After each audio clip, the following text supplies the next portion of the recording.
শুভ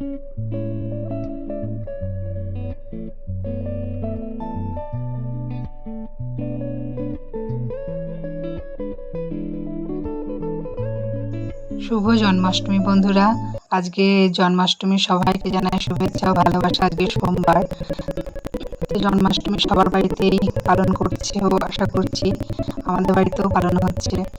আর মা সকালবেলায় আমাদের ঠাকুরের সমস্ত মানে ঠাকুর ঘরটা ভালো করে বেশ পরিষ্কার করে তো দেয়ই, আর হচ্ছে ঠাকুরের ড্রেস মেস পরিয়ে রেখে দিয়েছিল। কালকে নতুন ড্রেস নিয়ে আসা হয়েছে নবদ্বীপ থেকে, আজকে সেগুলোই পরানো হয়েছে। আর এখন আমি সন্ধ্যাবেলায় তাল ঘষে তারপরে এই যে একটা নারকেল ছিল, নারকেলের নাড়ু করে দিয়েছি। আর এদিকে দেখো হচ্ছে ক্ষীর। আর আমার ছোট্ট রাধা দেখো খুব খুশি, ও নিজে রাধা সেজেছে। তো বলছে যে এই রাধা সেজে যতক্ষণ পুজো মানে না হয়েছে ততক্ষণ ও পর্যন্ত এই রাধার বেশেই ছিল, আর মা ওকে তিলকটা পরিয়ে দিয়েছে। তো খুব খুশি। আর দেখো তালের বড়া হয়ে গেছে, আর এটা হচ্ছে আলুর তরকারি। এখানে ক্ষীরটাও হয়ে গেছে, মালপোয়া ভাজা হয়ে গেছে, আর শুধু লুচিটা ভাজতে দেরি মানে আমার বাকি আছে। নাড়ুও হয়ে গেছে, নাড়ু রেখে দিয়ে এসেছি দেখলেই।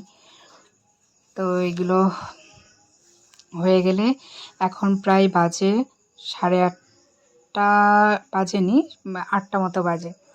তো এবার একা হাতে করতে গেলে একটু লেট হয়ে যায়। মায়ের শরীরটা যেহেতু ভালো না, ওই জন্য মা কিছু আর সেরকমভাবে করতে পারেননি, ওই জন্য একটুখানি বেশি লেট হয়ে গেল। আর একটু আগে আগে শুরু করলে আগে হতো। তো এর পুজোটা তো রাতেই হয় মেনলি, ওই জন্য আমি দেখলাম রাতেই হোক। আর দেখো আমার লুচি ভাজাও শুরু করে দিয়েছি, হয়ে গেলেই বাবাকে পুজোতে বসতে বলবো, তো বাবাই উৎসর্গ করে দেবেন।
আর আজকে সারাটা দিন ধরে প্রচণ্ড বৃষ্টি হচ্ছে, কালকে রাত থেকে অনবরত বৃষ্টি হয়ে চলেছে, একটু মানে থামছে না।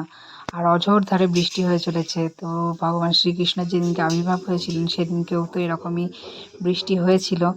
তো এখন দেখো বাবা তো পুজোয় বসে পড়েছেন, আর কিছু ছবি তোমাদের সাথে শেয়ার করবো পৃথার। তো তোমরা পুজো দেখতে থাকো, আর আমি ছবিগুলো তোমাদেরকে পুজোর পরে দেখাচ্ছি।